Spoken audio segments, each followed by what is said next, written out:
Ô, Dudu, e até falando sobre isso, pensando ainda na primeira loja, quando você se deu conta que a pizzaria do Dudu virou uma marca forte com a primeira loja e que ela ganhou sucesso com a primeira loja, qual foi o momento que você Aí analisou isso? os primeiros 2 anos do meu negócio foram, como a gente pode dizer, bem desafiador e com várias limitações Uhum.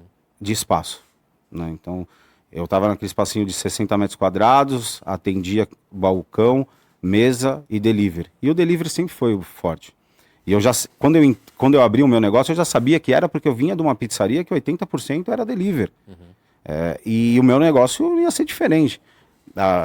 E aí foi quando eu fui crescendo, me adaptando dentro daquele espaço. Teve até um momento da história que eu tive um princípio de um incêndio num domingo de manhã, que eu até falo que é os males que vêm para bem, porque daquele princípio de incêndio eu fui obrigado a parar, quebrar, e aí eu consegui fazer um layout melhor, aí eu consegui ter um pouco mais de fôlego de produção, porque eu não tinha espaço. Tá. E o negócio estava, cada mês tomava uma proporção maior. E aí eu fui gradativamente me adequando, mas em 2 anos eu já estava também limitado, né? Não tinha condições. De fim de semana, eu batia o pico de venda e demorava 1 hora e E meia, quanto que era uma esse hora e pico vinte com uma loja? de De pizzas? números de. Eu De pizza. tinha, eu cheguei a ter nessa loja 320, 333 pizzas foi o recorde, mas num lugar muito pequeno. Uhum. Eu tinha o espaço com forno a lenha na época, né? Eu tinha 5 pessoas trabalhando no espaço aqui dessa mesa. Então eles se batiam. E aí, num momento de pico, aquilo sempre me gerava um pouco de desgaste em relação a tempo de entrega. Então, em alguns momentos que chovia e fazia aquele friozinho que o delivery bombava, ultrapassava 1 hora e 20 de entrega. E é desgastante. Eu acho É. que hoje em dia o cliente, as pessoas, elas até 40 minutos de prazo, elas se sentem confortáveis. A partir de 40 minutos já começa a ter, oi, aí, tá demorando, né? É. Eu acho que. E eu chegava a atrasar pedidos 1 hora e meia, em alguns momentos conturbados. E aí que foi, Daí aí eu que falei, você, preciso ampliar. e foi aí que você percebeu que você estava tendo sucesso com uma loja, Sim. porque já não estava comportando o tempo de Só entrega que ali. aí eu ampliei essa loja. De que forma? Eu tive a oportunidade, eu me apeguei um pouco, né, ao ponto Uhum. e falei, acho que não sei se vale a pena eu sair daqui e ir para um lugar maior. Aí a minha decisão, eu tive uma oportunidade de alugar uma casa na mesma rua, 3 casas para cima, 3 imóveis para cima, uma casa já com um espaço maior. Falei, eu vou montar um galpãozinho para focar no delivery. E aí eu mantive o meu ponto inicial, Uhum. com atendimento presencial, retirada de pizza e abri uma loja exclusiva só para o delivery. Legal. E aí essa loja, eu montei 2 fornos a lenha na época, hoje essa tecnologia na loja já é esteira, Fornesteira. mas no meu atendimento presencial na água fria continuo com um forno, que continuou até o ano passado sendo a lenha. Aí eu tirei esse forno a lenha, construí um fornozinho a lenha, em glue, né, bonitinho, comprei ele já pré-moldado, mas hoje ele já está trabalhando com aquecimento a gás. Uhum. Eu não tenho ele mais a lenha e entendo que eu tenho a qualidade do mesmo forno que eu tinha a lenha porque existe a pedra, né? Uhum. Mas o meu delivery, que é o maior volume, eu migrei para o forno esteira depois de alguns anos nessa operação. Então foi quando eu tive mais um crescimento em relação à capacidade produtiva. Foi quando eu conheci vocês. No momento que eu saí dessa lojinha pequena, saí não, né? Eu continuei lá, mas Uhum. migrei a minha operação de delivery para a loja maior, na mesma rua. Foi quando eu ingressei nas plataformas. Conheci o ABS pela Associação Pizzarias Unidas, Uhum. que vale muito a pena, vale citar, né, a associação, Sim. que é de extrema importância. Durante muitos anos, eu fui associado, mas não participei, não era tão presente, mas sempre acompanhando nos grupos do WhatsApp, em alguns encontros, e eu cresci muito com a associação. Teve muita troca, muito network.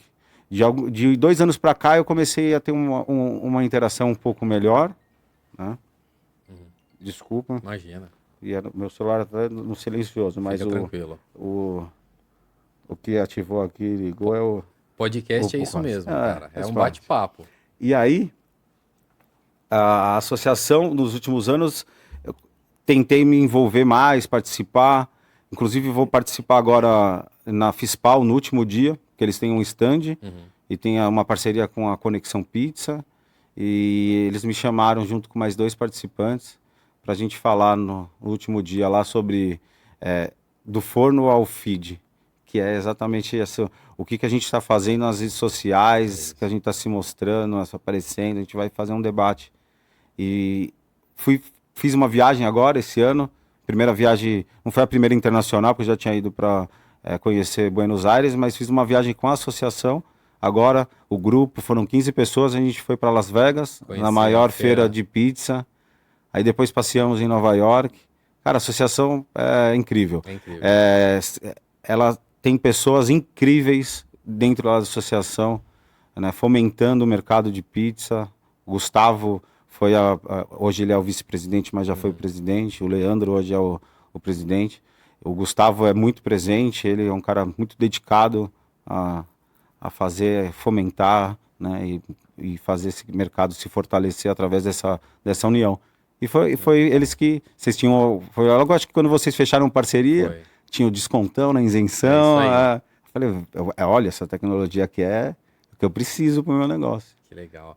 E falando sobre a Pubra, um abraço pro pessoal da Pubra, eu acho eles fantásticos, realmente eles impulsionam esse mercado de pizzaria. E é um prazer fazer parte, com certeza. Com certeza é a maior comunidade que representa a pizza hoje no Brasil. Sim. E o Gustavo vai estar aqui também no podcast, tá? Então o Gustavo é incrível. Eu tava lá em Chicago, né? Tava na NRA. Sim, eu conversei com ele, o meu pessoal conversou.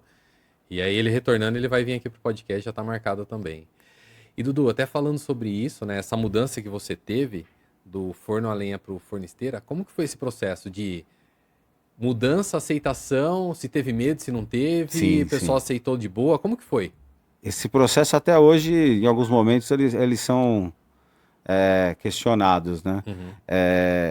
Eu tive muita coragem, porque no momento de teste e algumas conclusões, eu percebi que tinha umas características que eu não vou alcançar na pizza final, como eu alcançava no forno a lenha.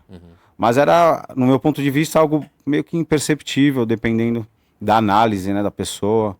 Então eu entendia, vou fazer uma mudança que vai trazer um pequeno impacto. E teve. Até hoje eu tenho clientes que falam, eu não gosto da pizza no delivery, prefiro na pizza a lenha. Eu tenho clientes na unidade da Água Fria, que eu tenho o meu delivery no forno esteira e a minha retirada de pizza e consumo no local no forno a lenha, que eu já declarei agora que eu até mudei o aquecimento, não é mais a lenha, é a gás, é o mesmo forno, mas é uma chama a gás que está aquecendo. Que as pessoas vão lá, elas não pedem no delivery, mas elas vão lá buscar no balcão a pizza que está no forno a lenha. Eu, como consumidor, amante de pizza, e consumo sempre quando eu posso, eu identifico uma pequena diferença, mas ambas são boas. Mas pensando no desenvolvimento do meu negócio, na sustentabilidade e no avanço, né, de uma tendência de mercado, não tinha o porquê eu temer essa mudança. Eu preciso avançar, eu preciso buscar inovação, eu preciso buscar também desenvolvimento do meu negócio. E para alto volume, né? Você precisa de uma agilidade, o fornesteiro então, exatamente. Diminuição de mão de obra, que hoje é um grande desafio a mão de obra, então quanto menos eu depender, melhor. Essa tecnologia me permite. Eu tinha no meu delivery na Água Fria 2 fornos à lenha, duas pessoas forneando. E é um processo que também gera uma margem de erro maior do que o do forno à esteira. Então eu tinha uma reclamação maior de pizza queimada e pizza crua. No forno esteira eu consegui diminuir muito. Não vou falar que 100% sai perfeitas, mas a questão de uma pizza queimada e uma questão de uma pizza crua para essa tecnologia, você quase elimina.